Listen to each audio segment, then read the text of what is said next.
अगर कोई भी इन्फिल्ट्रेटर आता हुआ दिखता है, हमारी फौज बीएसएफ पूरी कार्रवाई करती है उसको रोकने के लिए। अभी पार्लियामेंट्री इलेक्शन के समय में लगभग 3 महीने के लिए 50% के लगभग फोर्स वहां से विड्रॉन थी।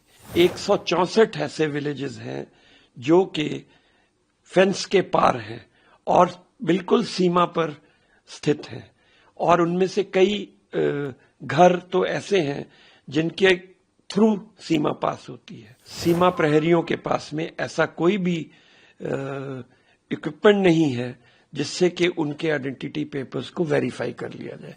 मैं ममता बनर्जी साहिबा की इस स्टेटमेंट को पूरी तरह से खारिज करता हूं। बीएसएफ अपना काम पूरी निष्ठा से कर रही है और वो कभी भी किसी भी इन्फिल्ट्रेटर को डेलिबरेटली अंदर आने के लिए एनकरेज नहीं करती, ना आने देती है। अगर कोई भी इन्फिल्ट्रेटर आता हुआ दिखता है, हमारी फौज बीएसएफ पूरी कार्रवाई करती है उसको रोकने के लिए। इन्फिल्ट्रेशन, इलीगल इन्फिल्ट्रेशन के कई कारण दूसरे हैं। जैसा पहला कारण ये है कि कई दफा सीमाओं पर विजिल बहुत कमजोर हो जाती, खास तौर पे इलेक्शन के समय में। अभी पार्लियामेंट्री इलेक्शन के समय में लगभग 3 महीने के लिए 50% के लगभग फोर्स वहां से विड्रॉन थी।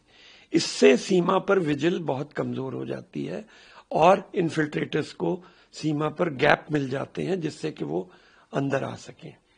इसके अलावा सीमा पर पूरे जो ईस्टर्न सेक्टर है 4000 किलोमीटर का, वहां पर 164 ऐसे विलेजेस हैं जो कि फेंस के पार हैं और बिल्कुल सीमा पर स्थित हैं, और उनमें से कई घर तो ऐसे हैं जिनके थ्रू सीमा पास होती है।